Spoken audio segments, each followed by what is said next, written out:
我们开封刺梨泡酒，第一次泡这款酒，泡好的水果还是很漂亮的，酒体是鲜明的橙黄色，非常透亮。入口是水果的甜，口腔中略有一点苦味，会随着酒体的下咽而迅速消失。回甘时又会带来一些刺梨的酸。一款酒包含了酸、甜、苦3种口感，而且每一种都快速划过。刺梨本身有一种独特的果味，会在酒体里一直相伴。不是所有人都会喜欢这个味道，但偶尔尝试一下还是很好的体验。刺梨泡酒，个人感觉是4星半。我们开封双梅泡酒，去年测试过3款梅子，穿透力和清透感，最好的是胭脂梅，但是后口少了一点特点，所以加入了乌梅来增加后口的滋味。酒体是沉稳大气的棕红色，入口依然是梅子的梅香，随后转化成梅子的果甜，后口是乌梅的烟熏感和胭脂梅清香感的融合，比单独胭脂梅丰富了后口的层次。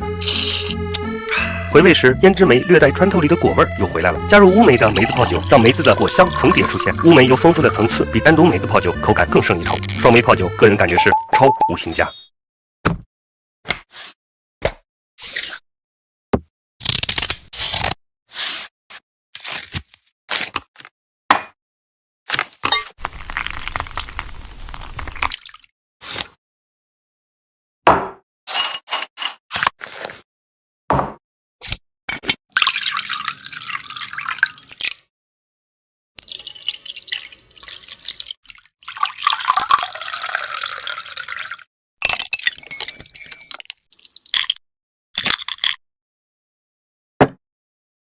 3个月前，我泡草莓酒的时候加入了一些橡木片，没想到口感意外的惊喜。过程是这样的：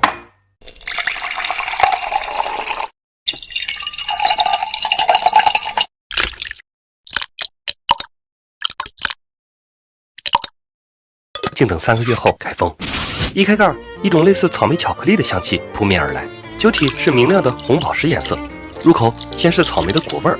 中口是草莓酸酸的果甜，后口是橡木和草莓果甜的融合，回味又有一点可可的味道，整体口感非常的雅致。泡酒时加入茶叶，会给酒增添一些高雅自然的香气，而这次加入的橡木片给酒增添了许多木质香气，也使后口更加的醇厚。因为我用了3种橡木片的组合搭配，用量略有点多，导致木香盖过了果香，但依然非常好喝。将黑麦粉等原料倒入面包机，5小时后就能得到零添加的黑麦面包。再将面包切成小块后烤焦，加入100度的热水，有条件的可以放入一些葡萄干，这样会增加果香的滋味。12小时后过滤出青汁，这就是制作格瓦斯的原料。但现在它的含糖量很低，如果糖分不足，会导致无法发酵。我加入青汁重量4%的糖，再倒入酵母，搅拌均匀后安装单向排气阀。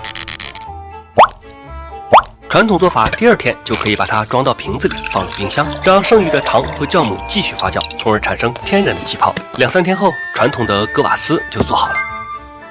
开封品尝。入口是面包的醇厚，中口有一些烘烤带来的焦香，后口略显单薄。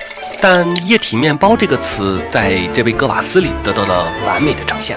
刚才说了，后口略显单薄，咱正好有做啤酒的经验，理论上啤酒花可以增加后口的滋味啊。于是我又烤了一个面包，把青汁加热沸腾后投入啤酒花熬煮，冷却了再倒入酵母。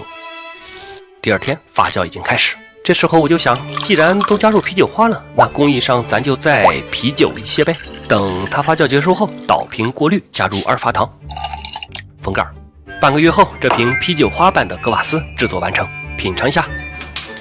后口明显增加了啤酒花的滋味，而且酵母味儿也没有了，整体口感更加饱满丰富，还不错。有了这个经验，我想起了比利时啤酒会加入盐碎籽和橙皮来丰富口感。于是我又做了一款比利时风味的格瓦斯。2发结束后开封品尝，清爽的陈皮味扑面而来，同样丰富了格瓦斯的口感，也非常好喝。不过实话实说，醇厚感不如啤酒，毕竟一瓶格瓦斯用的黑麦等原料才27.5克，而一瓶啤酒用的大麦等原料就要82.5克，相差3倍呢，所以寡淡也可以理解。虽然如此，但格瓦斯带来的那种液体面包的滋味，会给人一种瞬间的满足感，也是值得品尝的一种饮品。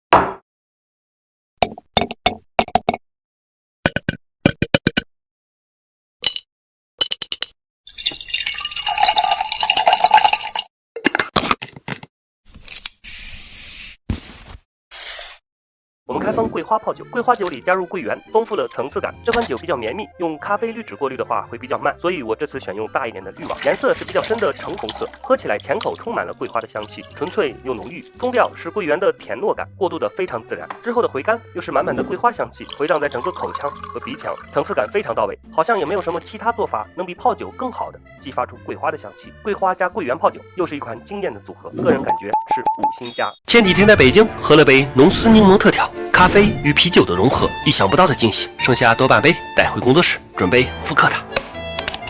我们先来解决配料，用到的有冰块、柠檬、咖啡、气泡水和乌苏白啤，这些咱们都有。那么接下来要解决的就是比例。我计划先根据酒精度测算出啤酒用量，用蒸馏法测试了一下，显示 0.5 度左右。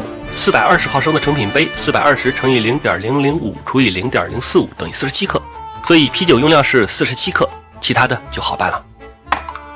先来大约50克左右的冰块，再倒入大约290克的气泡水，咖啡一杯大约是30毫升，啤酒47毫升，最后加入2片柠檬，大功告成。品尝一下口感，也就1-2分像吧。2大问题：一，重度烘焙的豆子工艺像是主调，不行。解决方法是用中度烘焙的好豆子，而且冷萃工艺，虽然费时费料，但能更好的萃取出花香和果香。2，原版中浓丝柠檬的浓郁感里多了一丝清甜，用到的不是黄柠，应该是更贵的香水柠檬。再试一次。成品杯加入冰块，倒入气泡水，冷萃的咖啡，再倒入这款精选阿克苏小麦酿造的乌苏白啤，麦香浓郁，爽劲十足。原版里啤气是主要特点，也就是加入乌苏的原因，有点意思。最后加入2片香水柠檬，品尝一下口感，7-8分像了吧？美中不足是咖啡的醇厚感，因为他们在豆子的选择上肯定要比我丰富和考究很多。目前店面还有浓丝柠檬白啤拿铁，口感更加富裕醇厚。据说这次乌苏啤酒和拉瓦萨联名都是限时限量联名款，所以附近有拉瓦萨咖啡的朋友一定要去尝试一下啦。